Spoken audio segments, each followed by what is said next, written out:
जय हिंद दोस्तों, नमस्कार। बात कर लेते हैं आज के दिन भर की सारी बड़ी खबरों की, जहां सबसे पहले आपको बताएंगे दोस्तों फिर एक बार मालदीव ने भारत को दिखाई आंख। भारत के दुश्मन देश के साथ कर लिया हथियारों का नया सौदा दोस्तों। तो वहीं आपको बताएंगे डोनाल्ड ट्रंप के टैरिफ के बीच कनाडा का इंडिया प्लान। जी हां, पीएम मार्क कार्नी के बयान से अमेरिका को लगेगी तगड़ी मिर्ची। बताएंगे कौन सा नया प्लान है कनाडा का भारत को लेकर। तो वहीं आपको बताएंगे मेलबर्न में दलजीत दोसांझ के कॉन्सर्ट में खालिस्तानियों ने कर दिया हंगामा दोस्तों। तो उधर पाकिस्तान बरसा रहा बम, इधर भारत ने भेज दी अफगानिस्तान को एक अनमोल चीज, जिससे दिल्ली के फैसले ने जीता अफगानियों का दिल। वहीं पाकिस्तान को लगी बड़ी मिर्ची दोस्तों। साथ ही साथ एक बहुत बड़ी और डेप्थ जानकारी आपको बताएंगे, आखिरकार क्यों शहबाज शरीफ की सरकार में आसिम मुनीर ने खूंखार आतंकवादी मसूद अजहर को बिल से बाहर निकाला, जबकि इमरान की सरकार में क्यों वो छुपा हुआ था। बताएंगे इसके पीछे शहबाज शरीफ और जनरल मुनीर की कौन सी और क्या नई चाल है दोस्तों। लगे हाथों आपको बताएंगे क्या चुनाव के बाद एनडीए की सरकार फिर एक बार बनी तो क्या तेजस्वी यादव जाएंगे इस बार जेल। बताएंगे किस नेता ने बहुत बड़ा ऐलान कर दिया दोस्तों। एक से एक बेहतरीन खबर हम आपको बताने वाले हैं, बस आप वीडियो के लास्ट तक बने रहेगा। और खबरों में आगे बढ़ने से पहले अगर आप भी मानते हैं इस नए भारत में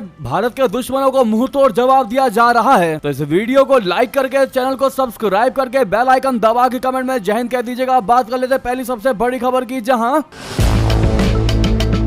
मालदीव के राष्ट्रपति मोहम्मद मुइज़ ने एक बार फिर ऐसा कदम उठाया जिससे भारत की रणनीतिक चिंताएं बढ़ गई है दोस्तों। तुर्की से 2 नई खेपों में सैन्य ड्रोन खरीदने के फैसले ने मालदीव के रुख को लेकर नई बहस छेड़ दी है। मुइज़ के कार्यकाल की शुरुआत से ही भारत के साथ उनके संबंध तनावपूर्ण बने हुए हैं और ये नया सौदा इस तनाव को और गहरा सकता है। जी हाँ, मालदीव की स्थानीय मीडिया के मुताबिक राष्ट्रपति मोहम्मद मुइज़ की सरकार ने हाल ही में तुर्की से 3 बैरक्तार TB2 ड्रोन की 2 खेपें आयात की है। बताया गया कि ये खेपें मालदीव के दक्षिणी हिस्से में स्थित गण अंतरराष्ट्रीय हवाई अड्डे पर 3 दिनों के भीतर उतारी गई। ये वही स्थान है जो कभी ब्रिटेन की रॉयल एयर फोर्स का बेस हुआ करता था। सूत्रों के मुताबिक मालदीवियन नेशनल डिफेंस फोर्स बोले थे MNDF अब गण द्वीप पर एक नया ड्रोन बेस स्थापित कर रही है, जहां इन तुर्की ड्रोन का परीक्षण शुरू हो चुका है। हालांकि सरकार ने सौदे की लागत सार्वजनिक नहीं की, लेकिन स्थानीय अखबार अधादू ने अनुमान लगाया है कि इसकी कीमत करीब 3 करोड़ 70 लाख डॉलर है। विपक्ष का दावा है कि वास्तविक लागत लगभग 9 करोड़ डॉलर तक पहुंच सकती है। मालदीव की कमजोर आर्थिक स्थिति के बावजूद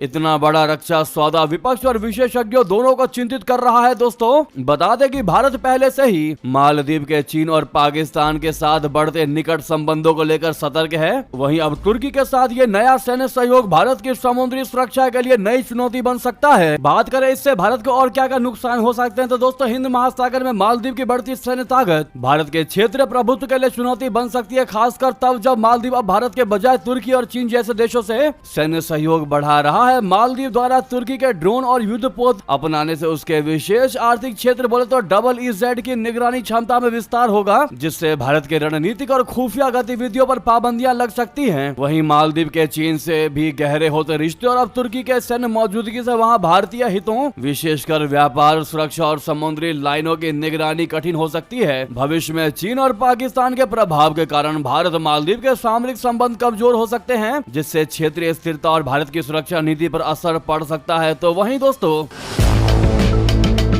सवाल यह भी है कि भारत कैसे मालदीव को मजा चखा सकता है उसके उठाए गए भारत के विरोध में इस कदम के लिए।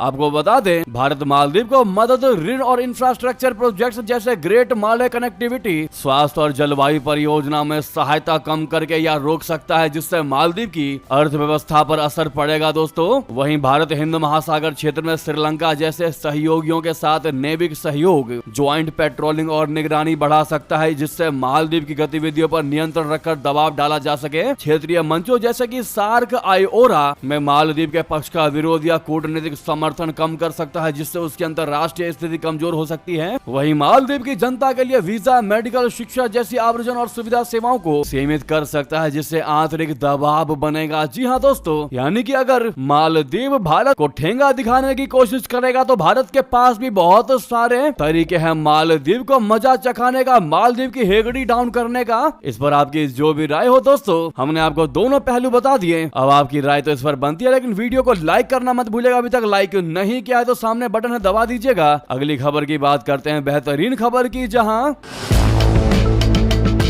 अमेरिकी राष्ट्रपति डोनाल्ड ट्रंप द्वारा लगाए गए टैरिफ के कारण कई देश परेशान है। ऐसे में वे वैकल्पिक रास्तों की तलाश में जुटे हैं। इसी क्रम में कनाडा के प्रधानमंत्री मार्क कार्नी ने भारत के साथ अपनी सरकार की प्रगति पर जोर दिया है, जो अमेरिका पर व्यापारिक निर्भरता घटाने की उनकी रणनीति का पहला अभिन्न अंग है। दक्षिण कोरिया के गयोंग जू में पत्रकारों से बातचीत के दौरान कार्नी ने कहा कि इस पहल को मिल रही गति भारत के साथ हमारी उन्नति से साफ झलक रही है। हालांकि भारत के प्रधानमंत्री नरेंद्र मोदी जी एशिया प्रशांत आर्थिक सहयोग सम्मेलन में शामिल नहीं हुए, लेकिन कार्नी ने बताया कि कनाडा की विदेश मंत्री अनीता आनंद तथा उनके कैबिनेट के अन्य सदस्यों ने भारतीय समकक्षों के साथ विचार विमर्श किया। उन्होंने स्पष्ट कर दिया कि हमारा प्रमुख लक्ष्य घरेलू साझेदारियों को मजबूत करना, अंतरराष्ट्रीय स्तर पर सहयोग बढ़ाना और अमेरिका पर निर्भरता कम करना है। प्रधानमंत्री कार्यालय के जारी बयान के मुताबिक चूंकि हम अगले दशक में गैर अमेरिकी निर्यात को दुगना करने का अपने महत्वपूर्ण अभियान को गति दे रहे हैं, इसीलिए कनाडा की नई सरकार भारत प्रशांत क्षेत्र के साझेदारों के साथ मिलकर कनाडाई मजदूरों व उद्यमियों के लिए नए द्वार खोलने पर ध्यान केंद्रित कर रही है। कार्नी ने जोर देकर कहा कि हिंद प्रशांत क्षेत्र कनाडाई श्रमिकों और कारोबारियों के समक्ष अनगिनत संभावनाएं बिखेरता है। कनाडा इनका फायदा उठाने और बाजी मारने को तैयार है। दोस्तों, तो वहीं आपको बता दें, योग गुरु और पतंजलि आयुर्वेद के को फाउंडर बाबा रामदेव ने रविवार को यानी आज के दिन अमेरिका के राष्ट्रपति ट्रंप की एडमिनिस्ट्रेटिव पॉलिसी की जमकर आलोचना की। बाबा रामदेव ने ट्रंप की ओर से दुनिया भर के कई देशों में लगाए गए टैरिफ को आर्थिक आतंकवाद बताया और इसे विश्व युद्ध जैसी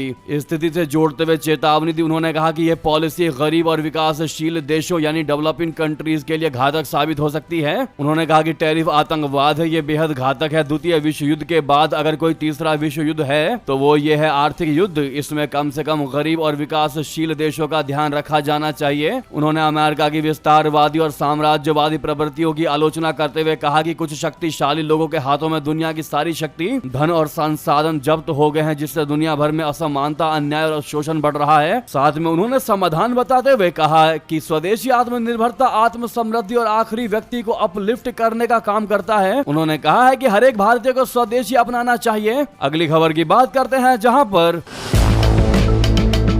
हजारों भारतीय ऑस्ट्रेलियाई लोगों के लिए शुक्रवार की रात संगीत और गर्व का पल होना था, लेकिन मेलबर्न के AAMI यानी आर्मी पार्क के बाहर अचानक हालात तनावपूर्ण हो गए। भारत में प्रतिबंधित आतंकवादी संगठन 6 फॉर जस्टिस के समर्थक कॉन्सर्ट स्थल के पास पहुंच गए। जी हां दोस्तों, उन्होंने जोर जोर से नारेबाजी की और दलजीत दोसांझ के शो को बंद कराने की धमकी दी। म्यूजिक कंसर्ट के लिए पहुंच रहे कई लोगों ने हंगामा देखकर घबरा गए। इस घटना का वीडियो भी सामने आया दोस्तों। सोशल मीडिया पर वायरल हो रहे वीडियो में देखा जा सकता है कि ये लोग लाउड स्पीकर पर गालियां दे रहे थे और कॉन्सर्ट में पहुंचे सिख फैंस को गद्दार कह रहे थे। मेलबर्न की सिख कम्युनिटी से इससे नाराज है। स्टेडियम के बाहर एक फ्लैश मॉब डांस प्लान किया गया था, लेकिन वो भी कैंसिल करना पड़ा। कई लोग पुलिस से भी नाराज दिखाई दिए। दरअसल 6 फॉर जस्टिस ने पहले ही ऐलान कर दिया था कि वो 1 नवंबर के कॉन्सर्ट को शटडाउन के जरिए रोकेंगे, क्योंकि ये तारीख कथित तौर पर सिख जनसंहार स्मृति माह से जुड़ी है। इस संगठन ने दलजीत दोसांझ पर सिख पीड़ितों के साथ गद्दारी का आरोप लगाया था, क्योंकि उन्होंने अमिताभ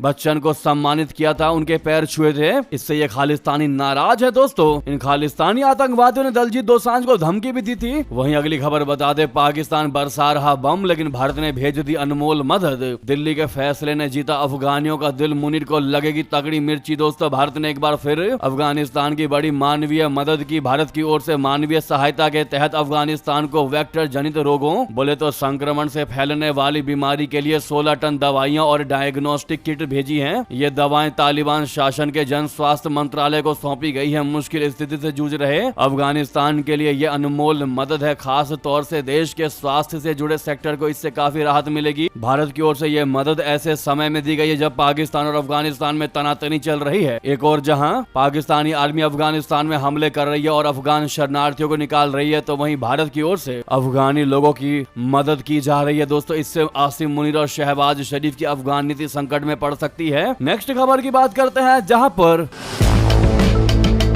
आखिरकार पाकिस्तान ने मसूद अजहर को बिल से क्यों निकाला बाहर? जैश ए मोहम्मद का उदय भारत के लिए क्यों है टेंशन भरी? बता दें, पाकिस्तानी आतंकवादी संगठन जैश ए मोहम्मद का संस्थापक मसूद अजहर वर्षों तक खामोश रहने के बाद एक बार फिर सार्वजनिक रूप से सामने आया है। उसके भाषण और ऑडियो संदेश जैश ए मोहम्मद से जुड़े सोशल मीडिया चैनलों पर शेयर किए जा रहे हैं। इन संदेशों में जैश में नई भर्ती और नए सिरे से जिहाद का आह्वान किया गया है। इतना ही नहीं, मसूद अजहर ने अपनी बड़ी बहन सादिया अजहर के नेतृत्व में एक महिला विंग का भी गठन किया है, जिसका मकसद भारतीय महिलाओं को निशाना बनाना है। माना यह जा रहा है कि जैश के इस उदय के पीछे पाकिस्तानी सेना प्रमुख आसिम मुनीर और खुफिया एजेंसी ISI की बड़ी चाल है, ताकि जम्मू और कश्मीर को अस्थिर किया जा सके। सवाल यह है कि पाकिस्तान ने आखिरकार मसूद अजहर को बिल से बाहर क्यों निकाला। दोस्तों, जैश ए मोहम्मद के सरगना मसूद अजहर को पाकिस्तानी सेना और खुफिया एजेंसी ISI का करीबी सहयोगी माना जाता है। वो लंबे समय से सार्वजनिक रूप से दिखाई नहीं दिया था। माना यह जा रहा था कि भारत के हमले के डर से ISI ने मसूद अजहर को छिपाए रखा था, लेकिन ऑपरेशन सिंदूर में बहावपुर स्थित जैश के ठिकाने पर भारत ने मिसाइल हमले ने पाकिस्तान को हिलाकर रख दिया। इस हमले में मसूद अजहर के परिवार के कई सदस्य भी मारे गए थे। माना जा रहा है कि इसी बौखलाहट में मसूद अजहर सार्वजनिक रूप से दिखने को मजबूर हुआ है, ताकि लोगों के मन में जैश का खौफ खत्म ना हो जाए। जी हाँ दोस्तों, द संडे गार्डियन की रिपोर्ट के मुताबिक खुफिया अधिकारियों का मानना है कि मसूद अजहर के ये संदेश केवल जैश ए मोहम्मद के अनुयायियों के लिए नहीं है, बल्कि जानबूझकर भारतीय और पश्चिमी परिप्रेक्ष्यों की नजर में आने के लिए तैयार किए गए हैं। जी हाँ दोस्तों, तो वहीं अगली खबर की बात करते हैं, जहां पर